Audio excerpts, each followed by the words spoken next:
Вот у нас мусорка, вот целый контейнер головы говяжьи. Это же эпидемия. Жители этого двора такого еще не видели, поэтому и были шокированы. Их 8-кубовый бак полностью заполнен костями и головами животных. Первый раз это вижу. Всегда мусор только был здесь. Это даже не наш, у нас тут фермы нет же. То есть не местные?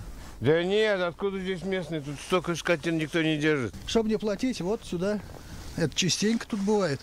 Только не мясо, а вот мусор. Вечерами всегда вот кто-нибудь да большую машину выкинет сюда. Такая свалка не только незаконна, но и чрезвычайно опасна, говорят специалисты. Если скот до забоя был болен, инфекция легко может передаться и распространиться среди грызунов или собак. Но гораздо страшнее вирусы, которые передаются человеку. Допустим, бруцеллез очень опасен для человека вплоть до смертельного исхода. Может быть возникновение случаев ящер, контагиозной плевропневмонии, хотя они в нашем регионе не встречаются, но непонятно происхождение данных голов. Каждый год так и по мелочам случается. Пару голов там находят где-то в кустах. Вот такой, как в этом случае, как в прошлом, как вчера, это единственный случай.